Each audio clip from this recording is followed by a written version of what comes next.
Shalom Bapak Ibu. Suaranya kemelondong ya. Baik. Minggu yang lalu kita sudah belajar tentang domba dan gembala. Tentang domba dan gembala. Hari ini kita akan belajar tentang domba atau kambing.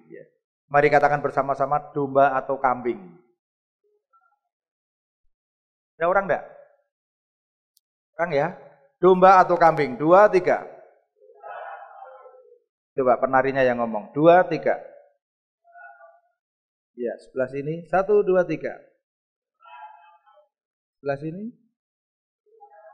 Bersama-sama. Ini judul khotbahnya kok aneh ya. Domba atau kambing. Ya.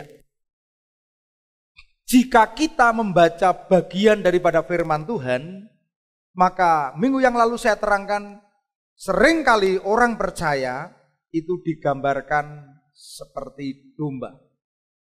Ya, bahkan Tuhan Yesus memberikan pesan kepada Petrus, jika engkau mengasihi aku, gembalakanlah domba-dombaku. Berarti kata domba tidak hanya menunjuk kepada domba atau wedus dalam bahasa Jawanya. Domba juga berarti orang percaya, Tuhan, jemaat Tuhan. Ya. Dan kemarin kita juga belajar bahwa ada 2 gembala. Ada 2 gembala. Gembala yang pertama yaitu gembala agung.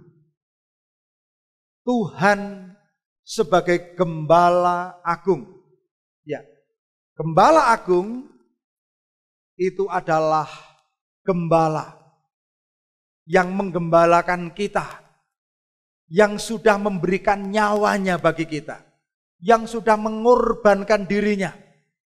Kita kenal di dalam nama Tuhan Yesus Kristus. Amin. Ini gembala agung.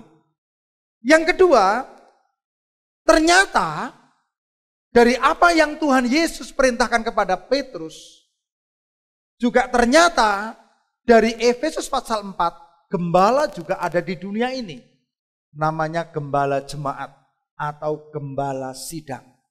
Nah, gembala jemaat atau gembala sidang yaitu orang beriman, hamba-hamba Tuhan yang diberikan tugas khusus untuk gembalakan domba-domba milik Tuhan, yaitu menggembalakan jemaat di satu gereja lokal. Makanya kita melihat setiap gereja, ya, setiap gereja itu ada yang disebut sebagai hamba Tuhan, sebagai pendeta, sebagai gembala jemaat atau gembala sidang. Nah, tugasnya apa? Jelas, ya, tugasnya yang paling utama bersama dengan para rasul, para nabi, para guru, para penginjil, yaitu memperlengkapi orang percaya bagi pembangunan tubuh Kristus. Sehingga kita memperoleh kesatuan iman. Sehingga kita bertumbuh ke segala arah. Sehingga jemaat berfungsi sebagai tubuh Kristus. Makanya tugas daripada seorang gembala selain menggembalakan juga mengajar. Ya, mengajar firman Tuhan. Ini tugasnya. Ini. Oleh karena itu dalam Efesus pasal 4 ayat yang ke-11 dikatakan, dialah yang memberikan baik rasul, nabi, pemberita Injil, gembala dan pengajar. Pengajar ini juga termasuk mengajar firman Tuhan, yang mengajar di sekolah-sekolah Alkitab, yang membentuk ya jemaat menjadi hamba Tuhan. Ini. Itu 5 jawatan, 5 jabatan Tuhan Yesus yang diterapkan di dalam pola penggembalaan. Oleh karena itu mutlak, minggu yang lalu saya terangkan bahwa domba itu butuh penggembalaan. Ya. Jemaat itu butuh penggembalaan. Jemaat digambarkan sebagai kawanan domba. Kawanan domba yang digembalakan. Kawanan itu ada yang besar dan yang kecil. Ya, seorang hamba Tuhan bisa saja dipercayakan Tuhan itu menggembalakan 20 jemaat. Dulu gereja di sini dimulai dari 10 jemaat. Lalu 20 jemaat. Lalu 30, lalu 50 dan sampai sekarang. Ya. Ada juga Tuhan mempercayakan gembala jemaat diberi kepercayaan menggembalakan 1000, ada yang 5000. Ya masing-masing menurut tanggung jawabnya, menurut kapasitasnya. Tapi yang jelas seorang gembala jemaat itu adalah diberikan otoritas oleh Tuhan untuk menggembalakan. Karena apa? Karena kalau kita lihat dari apa yang saya sampaikan minggu yang lalu, dulu para gembala-gembala ini menggembalakan domba karena domba itu tidak bisa mencari makanan sendiri. Tidak bisa berburu. Kalau harimau bisa berburu. Ya, kalau musang bisa berburu. Kalau ikan bisa berburu. Tapi kalau kawanan, itu harus digiring, dicarikan tempat untuk makan. Ya. Lalu juga domba itu binatang lemah. Harus digembalakan. Enggak punya senjata. Harus dilindungi dari binatang buas. Juga domba itu tidak tahu jalan, mudah tersesat. Harus dibimbing di mana gembala berjalan di depannya. Dan siang malam harus dijaga. Demikian juga jemaat Tuhan yang hidup di tengah-tengah dunia ini. Tuhan menempatkan seorang gembala bersama dengan para pemimpin sel, bersama dengan para pelayan Tuhan, bersama dengan tubuh Kristus, semua yang melayani, semua pengurus gereja, bersama-sama dengan gembala, ini melayani gereja lokal. Nah, Bapak Ibu adalah anggota jemaat gereja lokal di tempat ini. Berarti Bapak Ibu adalah kawanan domba di tempat ini. Yang Tuhan gembalakan lewat kepemimpinan di jemaat ini. Nah, oleh karena itu, gembalaan di dalam jemaat lokal minggu yang lalu, firman Tuhan dengan jelas mengatakan di dalam Ibrani 13 ayat 17. Mengatakan, taatilah pemimpin-pemimpinmu dan tunduklah kepada mereka. Sebab mereka yang berjaga-jaga atas jiwamu sebagai orang yang harus bertanggung jawab atasnya. Dengan jalan itu mereka akan melakukan dengan gembira. Sebab hal itu tidak mendatangkan, tidak akan membawa keuntungan bagimu. Firman Tuhan dengan jelas mengatakan apa Bapak Ibu? Tunduklah, taatilah pemimpinmu. Kenapa? Karena secara rohani Tuhan itu menempatkan hamba Tuhan. Ya, Tuhan menempatkan pelayan Tuhan, hamba Tuhan. Dalam hal ini penanggung jawab dari jemaat lokal yaitu gereja Tuhan, yaitu gembala sidang. Sebagai orang yang bertanggung jawab di hadapan Tuhan. Ya. Di hadapan Tuhan itu kalau nanti ditanya, yang ditanya siapa? GBDI Fajar Pengharapan. Yang ditanya yaitu seorang gembala. Nah, gembala juga melayani bersama-sama dengan para pelayan yang lain, tapi tanggung jawab di hadapan Tuhan yaitu gembala. Nah, makanya Tuhan memberikan satu pesan, ya, lewat apa yang dinyatakan oleh Paulus, ya, nasihatnya di dalam jemaat dikatakan, taatilah pemimpinmu, tunduklah, ya, sebagai orang yang bertanggung jawab. Nah, Bapak Ibu, saya mau katakan bahwa gembala sidang, ya, pelayan Tuhan, hamba Tuhan, ditunjuk oleh Tuhan sebagai orang yang bertanggung jawab. Kenapa kita harus tunduk dan taat? Firman Tuhan mengatakan dengan jelas. Sebab ketika kita mentaati, menuruti pimpinan arahan gembala, maka hamba Tuhan akan melakukan pelayanan itu dengan gembira, bukan dengan keluh kesah. Ya, saya banyak punya sahabat-sahabat hamba Tuhan, ya, yang jemaatnya tidak tunduk dan taat. Waduh, susah. Bersyukur jemaat di tempat ini adalah jemaat yang tunduk, taat, menghargai, menghormati hamba Tuhan. Amin. Coba tanya kanan kiri. Boleh tunduk? Nah, tunduk taat, ya, menghormati, ya. Bahkan firman Tuhan katakan hamba Tuhan, ya. Saudara punya pemimpin sel, ya. Itu menggembalakan saudara juga. Ya. Saudara punya pelayan Tuhan. Ini yang anak PPA ini punya pemimpin, ada para pengurus, ada para mentor, ya. Itu saudara-saudara, ketika saudara punya roh ketundukan, roh ketaatan, wah pasti melayani dengan senang, melayani dengan gembira. Kemarin saya terangkan, seseorang yang tergabung di dalam jemaat lokal itu dari lahir sampai mati butuh pelayanan penggembalaan. Baru lahir saja pasti, ya. Gembala datang mendoakan, ya. Saudara seiman datang mendoakan, ya. PKS datang mendoakan, ya. Nanti remaja baptis, dilayani bimbingan baptis. Nanti mau nikah, dilayani bimbingan nikah, gitu kan.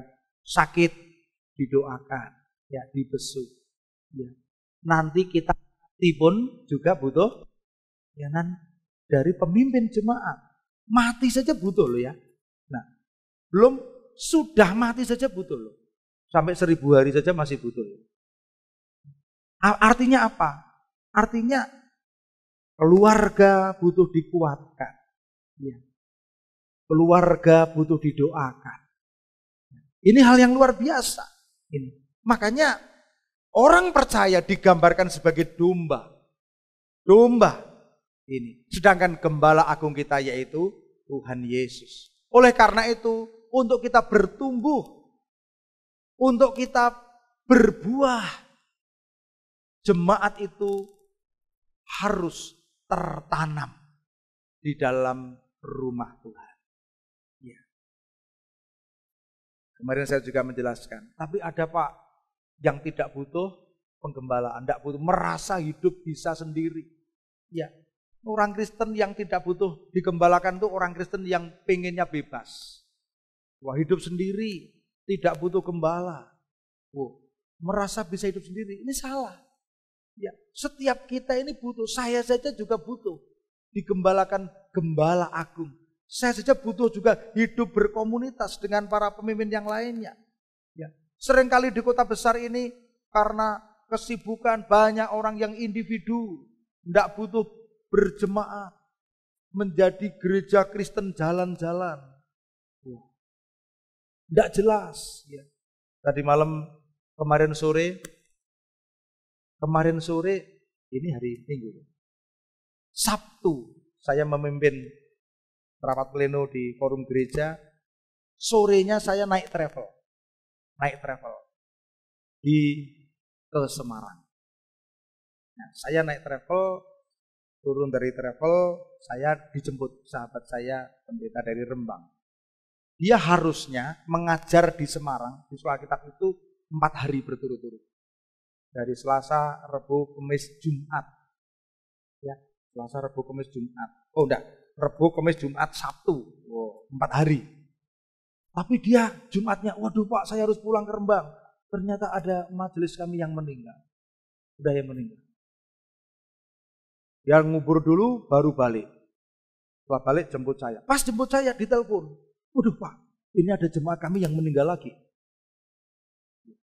Habis itu siangnya ngomong gini, tapi ini bingung nih, mau sama saya sebagai gembala atau dia dulu juga dari gereja lain. Untuk mengkonfirmasi ini dikubur siapa saja butuh waktu lama. Kadang kalau orang kejemaatannya nggak jelas, itu kalau di kota-kota ini bisa terjadi. Jam 9 didoakan pendeta ini, jam 11 didoakan pendeta ini. Wah, masalah.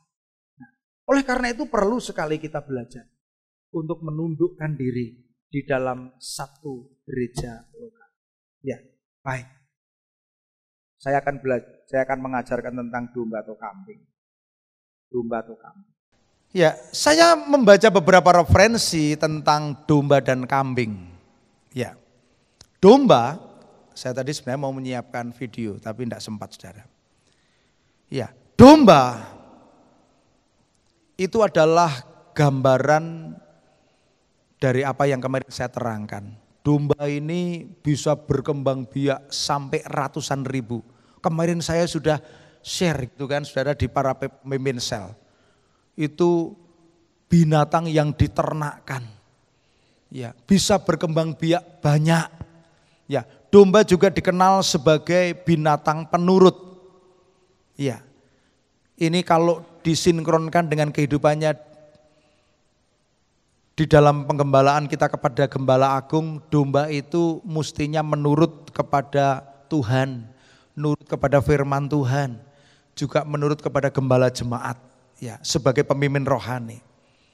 Domba juga punya ciri khas makan rumputnya ini nunduk ya, merumput, ya, kepalanya turun, ya, untuk merumput. Cirinya domba seperti itu. Dan domba juga cirinya itu hidup berkelompok. Ya, ditempatkan di dalam alam terbuka pun hidupnya berkelompok. Nah, ketika istirahat pun itu duduknya saling berdekatan. Wah, kalau malam saling berdekatan, ini saling menghangatkan diri. Ini. Makanya domba itu dikenal sebagai hewan yang hidup itu berkelompok. Ya. Saya pernah saksikan satu video di mana seorang gembala di Palestina itu dia berjalan di depan lalu membawa tongkat. Waduh, dombanya itu ratusan, banyak sekali. Wah, saya melihat ini domba ini luar biasa ya. Karena apa? Mereka selalu berkelompok, ya, supaya saling menghangatkan diri. Ya. Ini sangat relevan kalau kita artikan bahwa jemaat Tuhan atau domba yang baik ini hidupnya juga berkelompok. Ya. Di tempat kita ini ada komsel. Komsel itu adalah satu kelompok di mana kawanan domba digembalakan secara kelompok kecil. Ya. Makanya bagi saudara-saudara yang belum tergabung di dalam komsel, saudara tergabunglah dalam komsel. Ya. Karena apa? Ketika saudara tergabung dalam komsel, saudara bisa berkomunitas, saudara bisa membagi hidup, saudara bisa merasakan bagaimana sebagai keluarga Allah. Karena seorang jemaat tidak bisa merasakan kehangatan keluarga Allah ketika hanya datang ke gereja, pulang lagi, enggak bisa. Ya, saudara mesti datang ke kelompok sel ini sebagai tempat di mana saudara bisa merasakan komunitas ini. Lalu domba itu cirinya adalah binatang yang tidak suka berkelahi.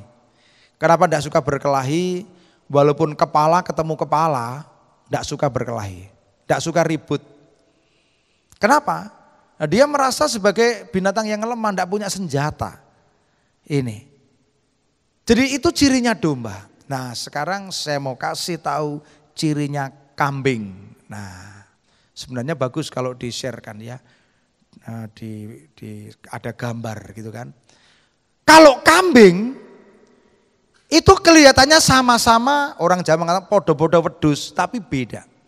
Sudah lihat, kalau kambing itu hidupnya ini individualis, suka menyendiri, ya tidak suka hidup berkelompok. Bila kambing ditempatkan di alam terbuka, maka ya sudah hidup masing-masing. Kambing itu udah sendiri, ya, tidak suka hidup berkelompok. Ini. Kenapa? Karena kambing itu biasa sudah semaunya sendiri. Ya. Tidak peduli dengan sesama kambing. Sudah antar kambing hidup masing-masing. Mengurus diri sendiri. Ciri yang kedua, ini makannya ini tidak selalu merumput, tapi kadang-kadang juga dia bisa naik ke pohon. Kambing itu bisa makan, bisa karena ini pohon kan tidak semua lurus gitu kan. Ada pohon yang agak mendatar, agak begitu. Kambing itu bisa memanjat. Ya, bisa memanjat dan bisa makan, tidak merumput. Artinya kambing itu ya suka memanjat. Ya. Yang berikutnya, kambing itu memiliki tanduk. Nah, karena memiliki tanduk, maka kambing itu suka menanduk. Saya saksikan ada satu video, ini justru yang punya itu kalau bahasa Jawa apa? Diseruduk gitu kan. Wah, diseruduk sampai jatuh. Ya karena kambing merasa punya tanduk. Nah, makanya kambing itu suka melawan. Nah, Bapak Ibu, hati-hati. Kalau jemaat Tuhan punya karakter kambing, wah, masalah sendiri. Ya, enggak suka beribadah, enggak suka berhimpun di dalam kelompok sel. Ya, suka menanduk, suka melawan. Itu karakternya kambing ini. Lalu apa? Lalu kambing juga karena dia memiliki tanduk, cirinya yaitu suka berkelahi. Ya, saya kalau menyaksikan kambing, ya saudara lihat di video itu kambing itu, waduh, kalau mau berkelahi itu mundur dulu, tok tok tok tok tok gitu, lalu akhirnya apa? Maju duar gitu. Loh, kok enggak kepecah ya kepalanya ya? Padahal keras sekali. Bahkan saya lihat video itu kambing itu berani loh melawan binatang besar. Karena apa? Mengandalkan tanduknya. Ini.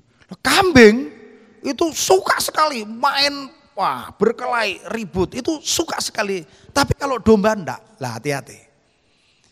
Kalau ada di antara kita yang suka ribut, suka berkelahi, ya, suka bermusuhan, itu sebenarnya orang percaya yang berkarakter kambing. Tapi saya yakin di sini enggak ada. Itu adanya di luar negeri sana. Amin. Amin.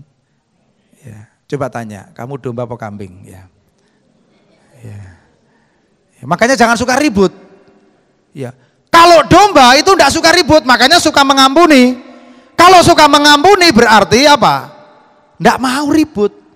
Wah, kalau merasa punya kekuatan, merasa punya senjata, wah, merasa saya berani, merasa saya besar. Biasanya kambing juga punya perawakan lebih besar.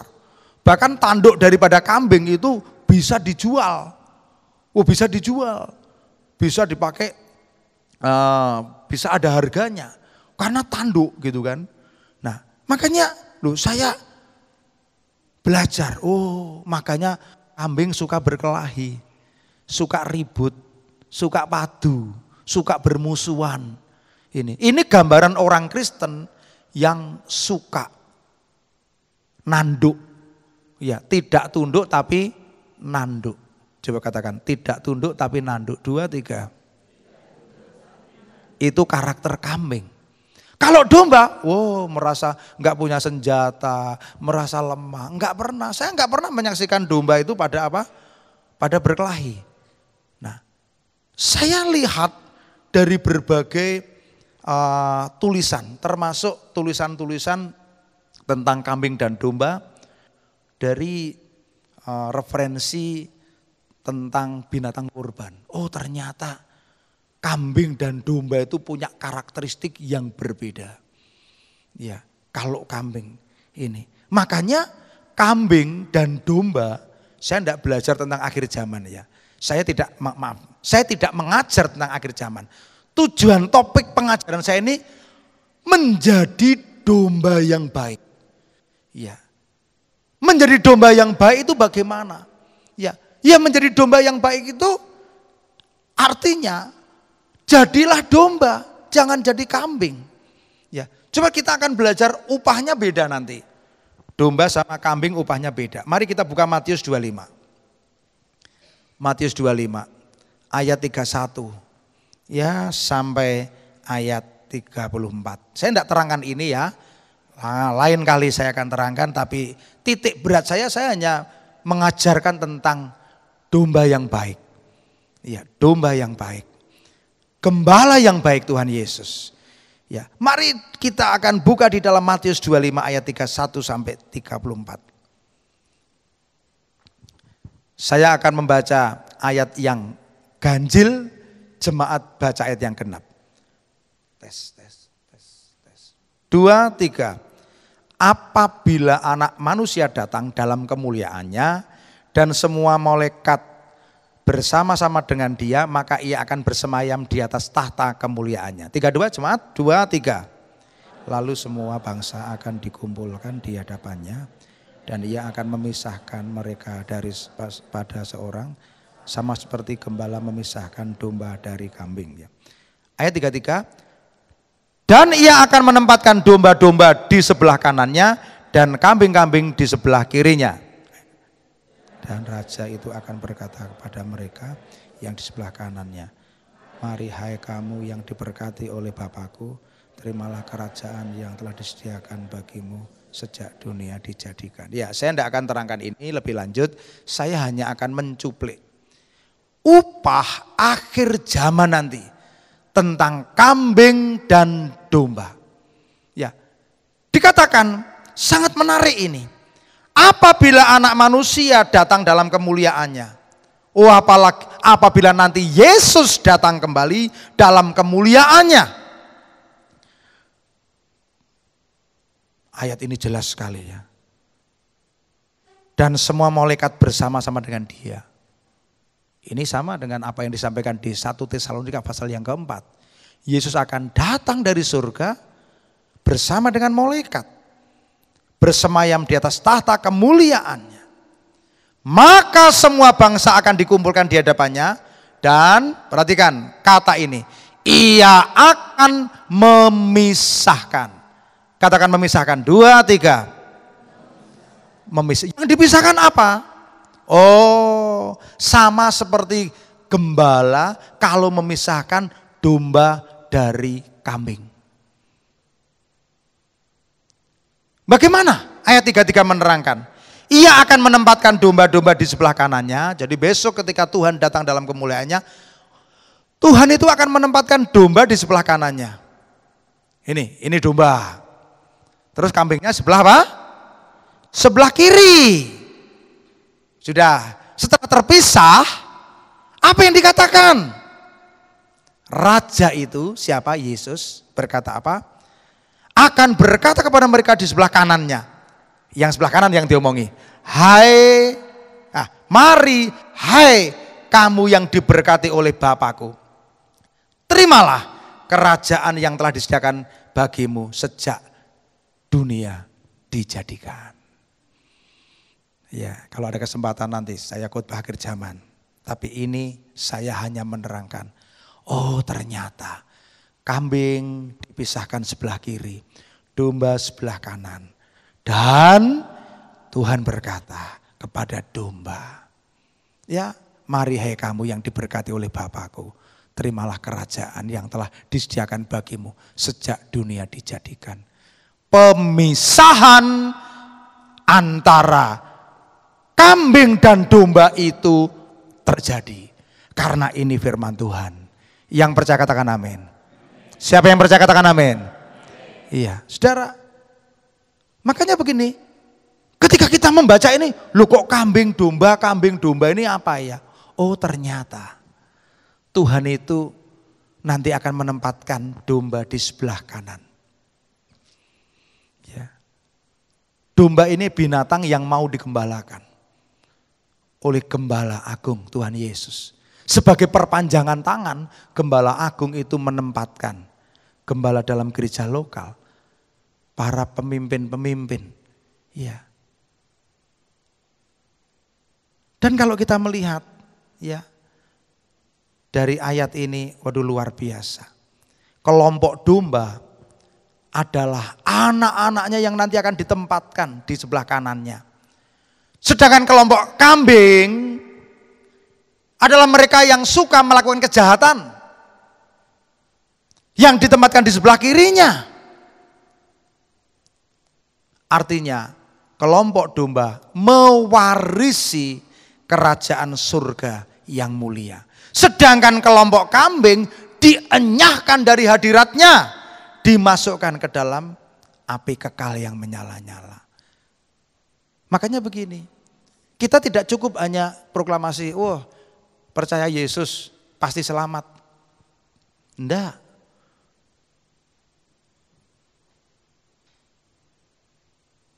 Pengajaran yang mengatakan, yang penting saya mengaku mulut. Ya, sudah pasti selamat. Wow, enggak. Ada dua kelompok besar yang sedang bertarung. Wow, yang penting saya ini walaupun saya tidak hidup dalam pertobatan, walaupun saya tidak hidup di dalam kebenaran firman Tuhan. Oh, saya pernah percaya Yesus kok. Saya kasih tahu saudara. Tuhan menuntut kita sebagai domba yang mau digembalakan gembala agung. Hidup di dalam firman. Hidup dalam tuntunan Roh Kudus. Mengalami kedewasaan, kesatuan iman, kedewasaan penuh, berfungsi di dalam pelayanan. Jelas firman Tuhan katakan itu. Dan kelompok itu akan menerima satu upah, yaitu warisan kerajaan surga. Nih, makanya Bapak Ibu, ciri domba yang baik itu apa? Yang pertama, mengenal suara Gembala Agung Tuhan Yesus. Kalau kita ini mengenal suara Tuhan lewat firman Tuhan, udah dengan jelas bedakan. Kalau saudara terima pengaruh-pengaruh dunia, oh ini bukan dari Tuhan. Kalau saudara menerima prinsip-prinsip dunia, wah ini bukan dari Tuhan. Ya. Kalau saudara-saudara digembalakan oleh Tuhan, lewat firman-Nya, digembalakan di dalam penggembalaan jemaat lokal, saudara akan terima semua kebenaran firman Tuhan yang menuntun engkau ke padang rumput hijau, menuntun engkau ke air yang tenang. Sedangkan dunia ini sedang menuntun manusia ke banyak hal yang menjauhkan diri manusia. Ingat, semua yang menjauhkan engkau dari Tuhan, menjauhkan engkau dari Tuhan, wah, ini akan membuat engkau hidup tersesat. Hati-hati. Kalau ada yang lebih cinta HP daripada Tuhan Yesus, kalau ada yang lebih tergantung dari HP daripada Tuhan Yesus, waduh, HP itu sebenarnya diciptakan bisa menjadi penolong, tak juga bisa jadi penghancur hidup kita. Makanya domba yang baik itu mengenal suara. Lalu bagaimana terhadap Tuhan Yesus? Bagaimana terhadap gembala jemaat? Ya, saya ulangi lagi, gembala jemaat sebagai perpanjangan tangan dari Tuhan. Firman Tuhan katakan dengan jelas, taatilah pemimpinmu dan tunduklah kepada mereka. Sebab mereka yang berjaga-jaga atas jiwamu sebagai orang yang harus bertanggung jawab. Ya, makanya kita membiasakan diri mendengarkan, tunduk dan taat. Ini. Pak Gembala ini kan juga manusia. Saya tuh mengalami satu proses melayani Tuhan dari remaja. Iya. Dari melayani sekolah minggu, melayani remaja, melayani pemuda sampai sekarang. Saya merasa, waduh, Tuhan itu menuntun saya kepada satu kedewasaan rohani. Kepada satu pribadi yang dulu saya ini belum mengenal Tuhan sepenuhnya, semakin lama semakin mengenal Tuhan. Di dalam karakter mungkin dulu gak sabar, oh sekarang lebih sabar. Wah dulu saya kurang ini, terus menerus sama seperti saudara. Tidak ada satupun gereja yang sempurna, tidak ada satupun orang yang sempurna. Tetapi ketika kita hidup dalam penggembalaan Gembala Agung, lama-lama kita akan dibuat kita bertumbuh dalam segala hal ke arah Kristus. Amin. Nih, makanya sebagai domba, dengarkan suara gembala. Iya. Saya mau tanya Bapak Ibu. Kalau Bapak Ibu ada di halaman gereja, sedangkan saya ada di sebelah, enggak kelihatan. Enggak kelihatan, tetapi saya ngomong gini, Shalom, haleluya gitu. Itu kira-kira Pak Sumino tahu enggak bahwa itu suara saya? Ketika dengar, tahu. Loh uniknya Tuhan tuh gini loh, Tuhan tuh menciptakan orang tuh banyak itu, suaranya beda-beda loh. Loh bisa ya, sidik jarinya beda loh. Coba, kalau misalnya Ellen ngomong gitu kan, Bu Yuli ngomong, Mas Yoyo ditanya, kamu suaranya sopo? Oh yang dhisik tadi Ellen Pak, yang carry Bu Yuli. Apakah Isa membedakan Mas? Bisa. Lo bisa lo bedakan. Karena apa? Karena Tuhan tuh berikan suara itu unik. Nah demikian juga. Ya saudara mengenal saya sebagai gembala sidang. Sebagai pemimpin rohani, sebagai hamba Tuhan. Saudara menurut firman Tuhan dikatakan. Saudara juga belajar mengenal suara gembala. Banyak hamba Tuhan, banyak orang yang mengatakan saya ini hamba Tuhan, saya ini hamba Tuhan. Tetapi karena saudara digembalakan di dalam jemaat di tempat ini, saudara mengenal suara gembala, mentaati, ya menuruti firman Tuhan yang disampaikan oleh gembala jemaat. Mengenal suaranya Pak Mit ini. Ya. Makanya di dalam Yohanes 10 ayat 3, untuk dia penjaga membuka pintu dan domba-domba mendengarkan suaranya, ia memanggil dombanya masing-masing menurut namanya dan menuntun keluar. Artinya apa? Jemaat belajar mendengarkan suara pemimpin rohaninya. Belajar mendengarkan. Setelah mendengarkan suara, langkah berikutnya apa? Menuruti pimpinan, arahan. Ya. Makanya di dalam Yohanes 10 ayat yang keempat dikatakan, jika semua dombanya telah dibawanya keluar, ia berjalan di depan mereka dan domba-domba itu mengikuti suaranya. Ini yang dikatakan Tuhan Yesus sedang menceritakan tentang domba dan gembala. Ayat yang keempat. Gembala berjalan di depannya. Domba berjalan mengikutinya. Artinya, memang Tuhan seringkali berbicara kepada hambanya. Di dalam banyak hal, di dalam pergerakan, di dalam arah gereja, Tuhan berbicara kepada gembala. Ketika gembala maju, domba yang baik ikut maju.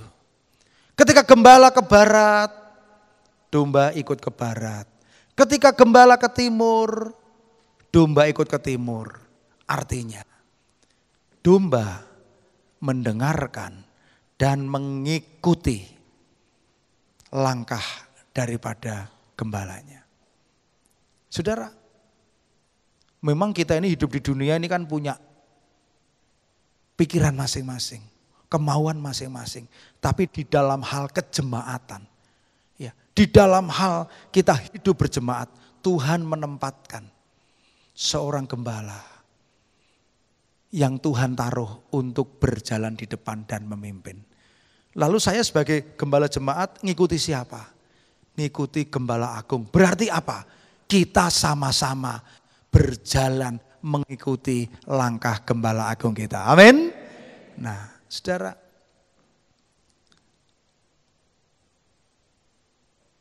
dari sini kita bisa melihat, oh ternyata ketika Daud mengatakan, Tuhan adalah gembalaku, takkan kekurangan aku. Ia membaringkan aku di padang yang berumput hijau.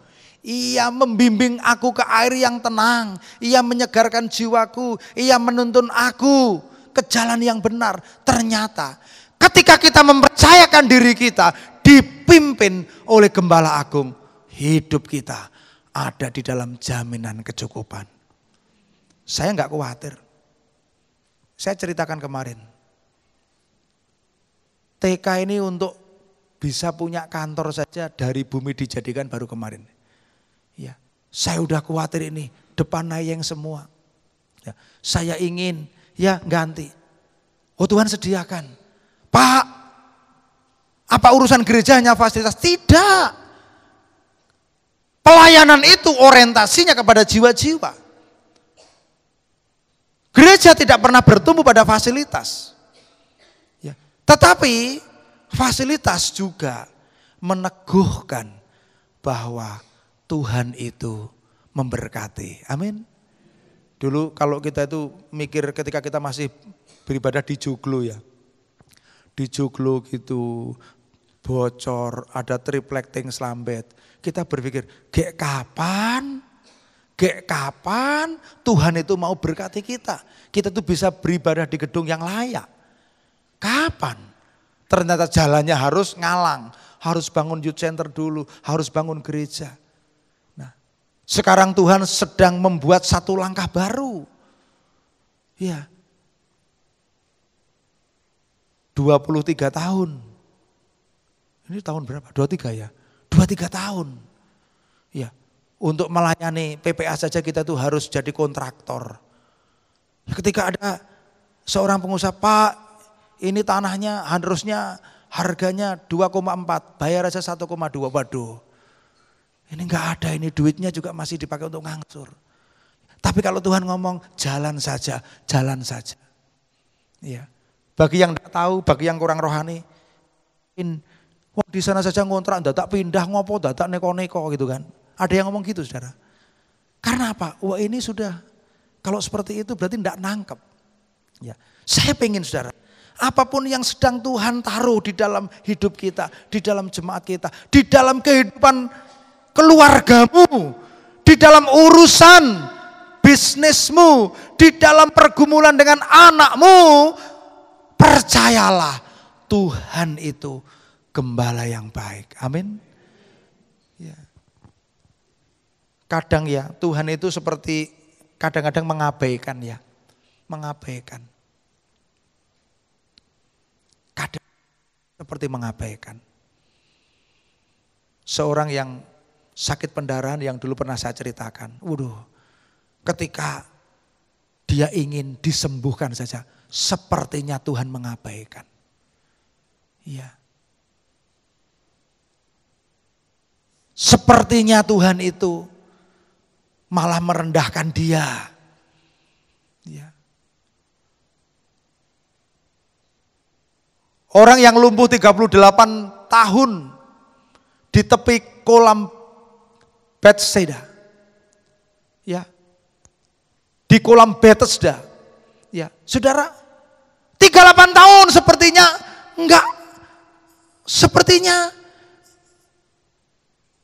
enggak pernah ada mujizat. Loh, kenapa kamu begini? Enggak ada yang nolong saya. Sepertinya. Tapi ketika sudah waktunya Tuhan, sudah saatnya Tuhan, Tuhan juga tolong. Amin. Amin. Tuhan juga tolong. Kadang sepertinya Tuhan ngulur-ngulur waktu. Enggak, Tuhan tolong. Kalau kita mempercayakan diri kita kepada Tuhan. Dia adalah Tuhan yang sebagai gembala yang agung. Kesimpulannya, mari kita belajar mempercayakan diri kepada Tuhan Yesus sebagai gembala agung.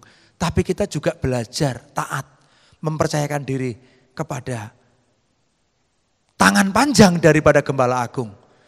Yaitu hamba Tuhan, gembala sidang yang ditunjuk Tuhan untuk menjadi pelayan Tuhan. Ya. Kesimpulan yang ketiga, yuk kita belajar jadi domba yang baik, jangan jadi kambing. Amin. Ya, supaya apa? Supaya kita juga mendapatkan upah. Nanti ketika disortir, kita ditempatkan di sebelah kanan. Mari kita berdiri, kita akan datang pada Tuhan. Kita akan pujikan Tuhan adalah gembalaku, takkan kekurangan aku. Pujikan dan nyanyikan dengan sungguh-sungguh, Tuhan adalah gembalaku.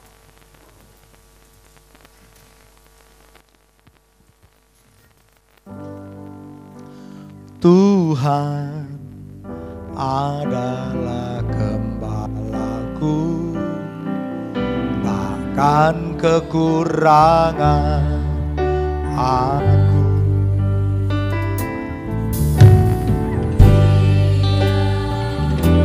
Memberikan aku di padang yang berumput hijau. Ia membimbingku ke air yang tenang. Ia menyegarkan jiwaku. Ia menuntunku ke jalan yang benar oleh karena namanya. Sekalipun aku berjalan dalam lembah kegelapan. Nyanyikan dengan iman, aku tidak takut bahaya. Aku tidak takut bahaya, sebab Engkau besertaku. Gadamu dan tongkatmu, itulah yang menghibur aku. Nyanyikan bersama-sama. Ia membimbing air yang tenang, Ia menyertakan jiwa, Ia menuntun ke jalan yang benar. Oleh karena namanya, sekalipun aku berjalan dalam lembah kegelapan, sebab aku akan diam, sebab aku akan diam dalam rumah Bapa sepanjang masa. Mari kita tegakkan tangan kita. Bapa, kami bawa di dalam doa Ibu Gembala yang masih dalam pemulihan pasca operasi lutut. Tuhan menolong, jamah sempurnakan kesembuhannya dalam nama Yesus. Juga Mbak Lia di dalam pasca operasi, Tuhan menyembuhkan, memulihkan, total sempurna, sembuh dalam nama Tuhan Yesus. Yang lamto, yang masih sakit, Tuhan jamah sembuhkan. Mbak Narni, kami berdoa, jamah sembuhkan. Terima kasih untuk kesembuhan anak Juan dari sakit DB. Tuhan menolong kami. Jemaat dikasih Tuhan, biarkan Tuhan membawa hidupmu sebagai domba yang baik, untuk mengenal Gembala Agung, untuk tunduk dan taat kepada hamba Tuhan, kepanjangan tangan dari Gembala Agung, yaitu Gembala sidang di tempat ini. Biarlah segala berkat memenuhi hidupmu. Tuhan menjawab hidupmu di dalam setiap pergumulan. Yang sakit Tuhan sembuhkan, yang lemah Tuhan kuatkan, yang ada pergumulan persoalan Tuhan jawab demi nama Tuhan Yesus. Terimalah segala berkat yang terbaik, berkat rohani, berkat jasmani memenuhi hidupmu mulai sekarang sampai selama-lamanya. Demi nama Tuhan Yesus, yang percaya berkata amin.